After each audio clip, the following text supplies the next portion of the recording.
Esprit Saint, éclaire-nous, guide-nous, fortifie-nous, console-nous.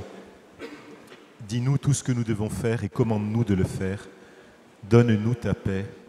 Fais-nous seulement connaître ta volonté. Du livre de la Genèse. Le Seigneur Dieu planta un jardin en Éden, à l'Orient, et y plaça l'homme qu'il avait modelé. Le Seigneur Dieu fit pousser du sol toutes sortes d'arbres à l'aspect désirable et aux fruits savoureux. Il y avait aussi l'arbre de vie au milieu du jardin et l'arbre de la connaissance du bien et du mal. Le Seigneur Dieu donna à l'homme cet ordre: tu peux manger les fruits de tous les arbres du jardin, mais l'arbre de la connaissance du bien et du mal, tu n'en mangeras pas, car le jour où tu en mangeras, tu mourras. Dans le livre de la Genèse, au chapitre 2, les versets 8, 9, 16 et 17. Chers frères et sœurs, je voudrais vous parler ce soir de la question du péché originel.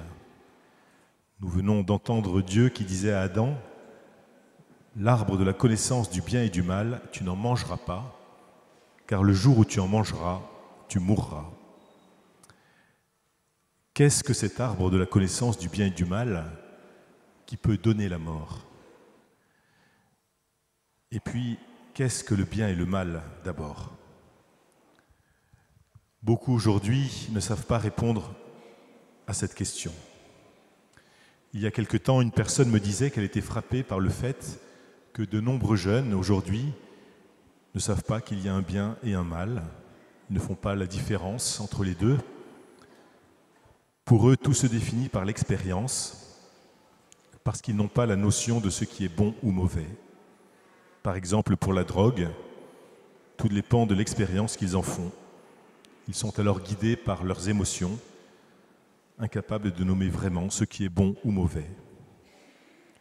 La première question qui se pose donc est de savoir ce qu'est le bien et où est le bien.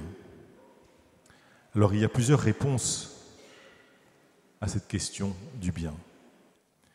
Est-ce que c'est ce qui me fait du bien à moi? On entend souvent cela dans notre société et cela s'appelle l'individualisme. C'est moi qui choisis ce qui est bien. Ça peut être aussi ce qui fait du bien à la majorité. On parle alors d'intérêt général. Ce peut être aussi ce qui fait du bien à chacun. Cela s'appelle alors le bien commun. Et c'est ce que recherche l'Église, le bien de tous, le bien de chacun. Mais vous voyez que ce n'est pas évident de s'y retrouver, parce que c'est difficile de mettre tout le monde d'accord sur ce qu'est le bien. Et même l'actuel président du comité consultatif national d'éthique affirme qu'il ne sait pas distinguer le bien et le mal. Alors on peut être légitimement inquiet, parce que c'est lui qui normalement est chargé de mettre des garde-fous, un cadre à la recherche médicale. Alors aujourd'hui, nous voyons bien que le bien semble être quelque chose de fluctuant en fonction des opinions. Et cela peut être très dangereux. On sait comment on peut manipuler l'opinion publique. Il y a eu des précédents dramatiques, comme l'élection majoritaire du parti nazi en 1933. Un autre exemple, c'est l'avortement. Condamné sévèrement au début du XXe siècle, il est devenu aujourd'hui un droit constitutionnel dans notre pays. On n'a plus le droit de dire que le fœtus, dès sa conception, est une personne humaine en devenir. À l'époque romaine, l'avortement était pratiqué assez couramment, mais il faisait souvent l'objet d'une réprobation publique. Mais sous l'Empire romain, le père de famille avait aussi le droit de vie et de mort sur ses enfants jusqu'à l'âge de 15 ans, et cela ne posait pas de problème. Alors aujourd'hui, on veut légaliser l'euthanasie et le suicide assisté. Où se trouve le bien? Où se trouve le mal? Vous voyez que cette question n'est pas simple. Et en fait, elle ne date pas d'aujourd'hui. C'est pourquoi elle apparaît même dès le début de la Bible avec l'histoire du péché originel. Quand Dieu dit à Adam et Ève, l'arbre de la connaissance du bien et du mal, tu n'en mangeras pas, qu'est-ce que cela signifie ? Manger du fruit de l'arbre de la connaissance du bien et du mal, c'est finalement vouloir décider par nous-mêmes ce qui est bon ou mauvais pour moi. Et cette question, eh bien, nous le voyons, est toujours d'actualité. Cette question ne concernait pas seulement Adam et Ève, mais elle nous concerne aussi chacun de nous aujourd'hui. Devant la tentation de définir le bien en fonction de la majorité aussi, la Bible donne des réponses claires. Dans le livre de l'Exode, au chapitre 23, Dieu dit « Tu ne suivras pas une majorité qui veut le mal ». Ou encore dans le livre d'Isaïe, au chapitre 5, « Malheur à ceux qui appellent le mal bien et le bien mal, qui changent les ténèbres en lumière et la lumière en ténèbres, qui changent l'amertume en douceur et la douceur en amertume. » Et nous savons bien que quand c'est appliqué en politique, cela peut conduire à des drames. Et c'est ce que disait le pape Jean-Paul II, une démocratie sans valeur se transforme facilement en un totalitarisme déclaré ou sournois. Alors normalement, c'est la mission des parents ou la mission de l'école de donner des repères aux enfants en leur disant ce qui est autorisé ou interdit, ce qui est bon ou dangereux, ce qui va les rendre heureux ou malheureux. Mais nous voyons bien que selon les personnes, selon les époques, cela change.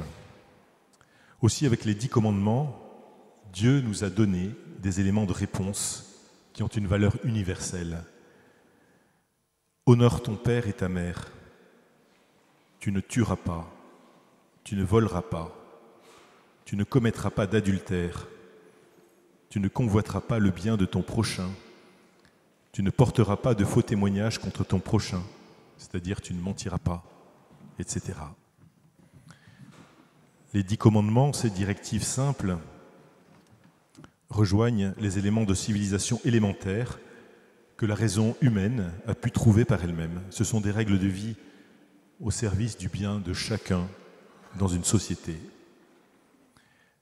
Mais ce n'est pas encore la plénitude du bien parfait et absolu que Dieu nous invite à vivre, puisqu'il ne nous demande pas seulement d'éviter le mal, mais il nous demande d'aimer comme lui-même aime. La deuxième question que nous pouvons nous poser par rapport au bien et au mal, c'est comment est-ce que nous pouvons les juger ? Et c'est compliqué pour chacun de nous, parce que le mal commis par les autres nous semble insupportable quand c'est nous la victime. Même s'il est aussi léger qu'une paille, nous voudrions l'enlever tout simplement parce que nous le subissons. En revanche, le mal que nous faisons, même s'il a la grosseur d'une poutre, pour continuer avec la parabole de Jésus, ce mal peut nous sembler dérisoire. Nous sommes toujours prêts à l'excuser ou à nous en justifier. Car ce n'est pas nous, mais ce sont les autres qui en subissent les conséquences. Donc nous voyons qu'il est toujours dangereux de vouloir définir par nous-mêmes ce qui est le bien et ce qui est le mal. Nous ne pouvons que nous tromper souvent. C'est pour cela que Dieu a dit à Adam et Ève de ne pas manger de l'arbre de la connaissance du bien et du mal. Et donc, nous voyons qu'il est important de définir une objectivité du mal que nous pouvons désigner clairement. Par exemple, la suppression d'une vie, tuer, la spoliation des biens, le vol sous toutes ses formes, le manque d'équité dans la justice, etc. En fait, seul Dieu, qui est notre Créateur, sait ce qui est bon ou mauvais pour nous. Et c'est pourquoi il est si important de nous mettre à l'écoute de la parole de Dieu, de ses commandements de vie. Mais est-ce que nous faisons confiance à Dieu pour cela ou pas ? Est-ce que nous le croyons quand il nous dit que c'est pour notre bonheur? Sinon, si nous ne recevons pas cette définition du bien et du mal de Dieu, eh bien, il y aura une subjectivité du mal, c'est-à-dire que c'est chacun d'entre nous qui définiront le bien et le mal. Et c'est ce que dit le Seigneur Jésus aussi dans l'Évangile, quand il dit que le mal vient de l'homme mauvais et le bien de l'homme bon. En fait, il n'y a pas d'homme bon ou mauvais en soi, il y a simplement le choix libre pour chacun de poser des actes bons qui finissent par façonner la personnalité en donnant un cœur bon. C'est ce qu'on appelle les vertus, l'habitude de faire le bien. Au contraire, le fait de poser délibérément des actes mauvais construit un cœur qui s'habitue au mal, un cœur mauvais, comme dit Jésus. C'est ce qu'on appelle les vices, l'habitude de faire le mal. Et c'est ainsi qu'il faut comprendre ce que disait le sage Ben Sira, c'est le fruit qui manifeste la qualité de l'arbre. Et Jésus reprenait cela en disant « Chaque arbre se reconnaît à son fruit ». Alors interrogeons-nous honnêtement, quel fruit donnons-nous? Ou plutôt, quel fruit voulons-nous porter? Si nous voulons vivre selon l'Évangile et accueillir toutes les grâces que Dieu veut nous donner, est-ce que nous acceptons que ce soit lui qui nous dise ce qui est bon pour nous et pour les autres, même si c'est exigeant et que cela nous appelle à dépasser nos égoïsmes? Dieu nous veut heureux ensemble et pour cela sa parole nous donne des repères sûrs pour construire notre vie. Est-ce que nous acceptons ces repères pour les appliquer dans notre vie? Est-ce que nous voulons prendre le temps aussi et les moyens de connaître la parole de Dieu, de la comprendre pour pouvoir en vivre? Dieu disait par le prophète Jérémie « Écoutez ma voix, je serai votre Dieu et vous, vous serez mon peuple. Vous suivrez tous les chemins que je vous prescris afin que vous soyez heureux. » Alors si nous voulons ce vrai bonheur, un bonheur pour lequel nous avons été créés, qui est une participation même à la paix, à l'amour de Dieu, demandons au Seigneur de nous éclairer, de nous donner sa grâce pour choisir de vivre ensemble dans le respect de chacun, c'est-à-dire de choisir le bien commun qui est défendu par l'Église. Dieu compte sur chacun de nous et il nous en donne les moyens dans sa parole, dans la prière, dans les sacrements et dans l'Église. C'est notre chemin de sainteté et de bonheur. C'est comme cela que nous pourrons recevoir les grâces que nous demandons au Seigneur. Amen.